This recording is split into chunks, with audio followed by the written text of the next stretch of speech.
नमस्कार. लोकमत सखीमध्ये आपल्या सगळ्यांचं स्वागत आहे. तर आज आपण बघणार आहोत की घरच्या घरी स्प्रे कसा बनवायचा ज्यामुळे आपले केस लांब आणि दाट होतील. हा स्प्रे बनवण्यासाठी आपल्याला लागणार आहेत फक्त दोन गोष्टी. एक म्हणजे आलं. आता आल्याचा फायदा असा होतो की त्यामुळे तुमचे केस सॉफ्टही होतात, पण जर तुमचे केस ग्रीसी होत असतील तर ते होण्यापासून कमी होतील.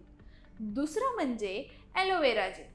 ॲलोवेरा जेलमुळे आपल्या केसांचा जर हेअरफॉल होत असेल, डॅन्ड्रफ होत असेल किंवा तुमचा स्काल्प जो असतो तो खराब झाला असेल, ड्राय झाला असेल तर तो स्मूथ व्हायलाही मदत मिळते. आता सगळ्यात पहिले मोठा आल्याचा तुकडा किसून घ्या आणि त्यानंतर त्यात 3 चमचे ॲलोवेरा जेल घ्या आणि ते मिक्सरमध्ये ग्राइंड करा. त्यानंतर ते चांगल्या प्रकारे गाळून घ्या आणि उरलेले जे गाळ असतो तो टाकून द्या आणि जे सिरम म्हणजे जे रस आपण काढतो ते एखाद्या स्प्रे बॉटलमध्ये भरून ठेवा. त्यामुळे काय होईल की ते तुम्हाला आठवड्यातनं 2-3 वेळा वापरता येईल.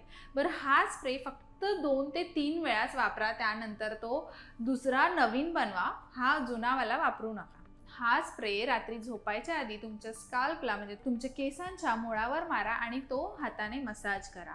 मसाज करून झाल्यावर एखाद्या मऊ कपड्याने किंवा टॉवेलने ते बांधून तुम्ही झोपू शकता. सकाळी उठल्यावर गरम म्हणजे अगदी गरम नाही पण थोड्याशा गरम पाण्याने तुम्ही तुमचे केस धुवा आणि ते नॅचरली म्हणजे हवेवर सुकू द्या. यामुळे तुमचा हेअर फॉल कमी होईल, तुमची केस वाढ होण्याला तुम्हाला मदत मिळेल, तुमचं ग्रीसीनेस कमी होईल आणि तुमचे केस जर गळत असतील तर तेही कमी होऊन तुमचे केस दाट व्हायला सुरुवात होतील. हा स्प्रे नक्की घरी ट्राय करून बघा आणि हा स्प्रे तुम्हाला आवडला, ह्याचे तुम्हाला काय फायदे झाले हे मला कमेंट बॉक्समध्ये नक्की सांगा. हा व्हिडिओ जर तुम्हाला आवडला असेल तर लोकमत सखीच्या फेसबुक पेजला लाईक, यूट्यूब चॅनलला सबस्क्राईब आणि बेल आयकन दाबायला विसरू नका. यामुळे आमच्या येणाऱ्या नवीन व्हिडिओजचे अपडेट तुम्हाला मिळत राहतील.